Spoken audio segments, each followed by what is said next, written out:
Hi guys and welcome to WordNerd's Visualize Your Vocabulary. Make a picture of it, it'll last longer. Wait, where's the Okay, today we're going to go ahead and do the volume 2 version, and let's start off with our day 1. And nowadays words are just a little bit more difficult, but not too difficult for some people. Let's start this off. Our first word, we'll start off with the color red, is called clairvoyant. Clairvoyant. Now, clairvoyant here basically means to have external senses, something that's beyond our 5 or, in some cases, 6 senses. Some people actually say they have the 6th sense, but platypuses have a 6th sense, and it is electromagnetic wave distribution, and you can literally just detect it. That's literally what clairvoyant is. And with the clairvoyant things, whenever you want to go ahead, whenever these ants want to go ahead and figure out palm reading, or just want to see things in their future, or talk to dead ones or deceased ones, they want to go ahead and go to the clairvoyant who has psychic powers, because he is a psychic. He has clairvoyant powers. Okay, our next word is subtle. Now, subtle is an adjective, and it just basically means something that's really quiet, something that's shall we say, slight. And of course, with something that's really slight, we can just go ahead and figure things out. Look at this subtle space shuttle, whatever you take your pick. This subtle space shuttle went ahead and will now release the Hubble telescope subtly. This is a very quiet and exciting day in human history. Alright, our next word is converge. Now, converge basically means for two things. When two things are converging, that just basically means two things will meet together, usually in a collision path. And here you remember it with cons merging, because cons, you might remember if you use gangster slang, that just basically means criminals. There are these two cons and they are going to merge. The merge will be really, really, really painful. I mean, look at their faces, they're not even looking at each other. That's gonna be really painful. Our next word is foible. Foible is an adjective, and it practically means to have some sort of weakness, some sort of quality that makes you worse than you actually are. And with foible, you basically figure out he shoots, he scores. Yeah, you have this friend who's perfect in every way, except for this one fact that he always has some sort of tinfoil ball in him that he always pretends to go ahead and dribble, which is sort of annoying when you're walking. And now, and every time there's a wastebasket, he shoots, and if it gets it in, and he shoots, he scores every time, even in the middle of a conversation. And you're like, you're annoying when you do that. Alright, our next one is quandary. Quandary is a noun, and it just basically means a little dilemma, shall we say. Now, you have this good roommate named Juan, who's from Cuba, and you have a suspicion that he is a communist. This is not your Juan, this is Juan's place. And you decide to go ahead and figure out his diary, because his diary is inside there. Now, you want to figure out if he's a commie spy or not, but you also don't want to invade his privacy. You're in this quandary of Juan's diary. Our next word is intrepid.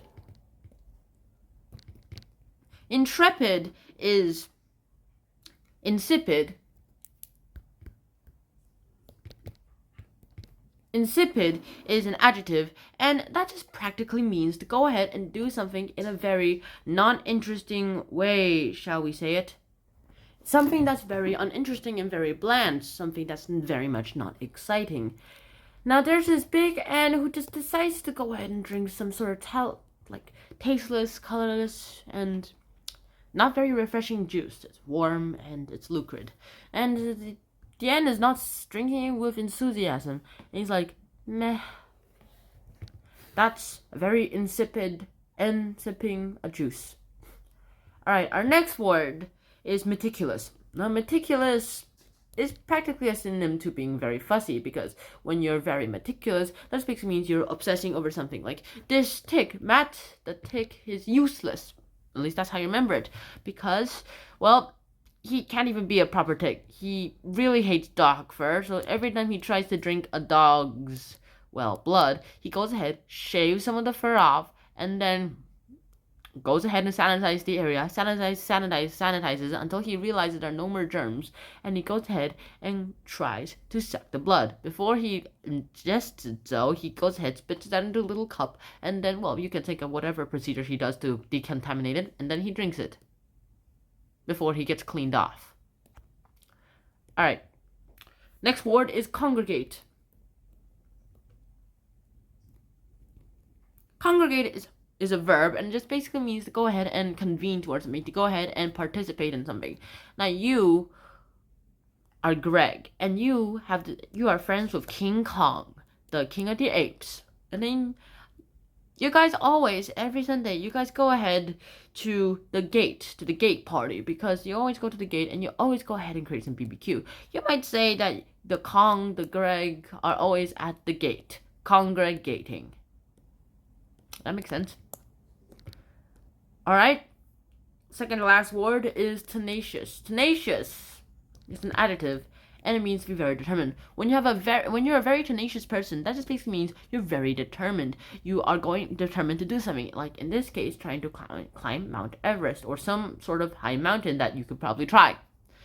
And you decide to buy some good boots for the job, and these will have 6 spikes which go ahead and go inside the rocks very deeply, which will anger you pretty well, except for the downside is it's gonna take a bit more effort to actually go ahead and take it off.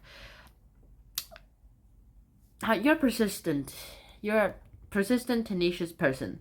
Alright, our last word is arid. Come to think of it, remember it with tennis shoes, because these look a bit like tennis shoes with monster spikes in them. Don't actually use tennis shoes to climb mountains, as a warning. Alright, our next word is arid. Arid basically means some sort of dryless place without pretty much any water, and the ideal place to get a heat stroke. It rarely rains down, it rarely goes ahead, there's rarely some water, contrary to blocks.io, and, well, you can probably guess why people actually hate the desert, because it's an arid version of a wasteland. It's Mars, but without all the radiation, which is still kind of better than Mars, but still worse. You don't want to be in an arid place. How do you remember this? Well, dry as a bone. Now I'm as dry as a bone in this arid place, because, well, that's how you remember the definition. I'm dry as a bone because, well, you can actually become dry as a bone, because the bones will lose all the water in this place if you're in there too long. So keep hydrated, unless you have like an infinite supply of water, which unfortunately in real life you don't. That's the end of today's video. I hope to see you guys soon in the next one, and so until then, Shnan out, peace, bye bye.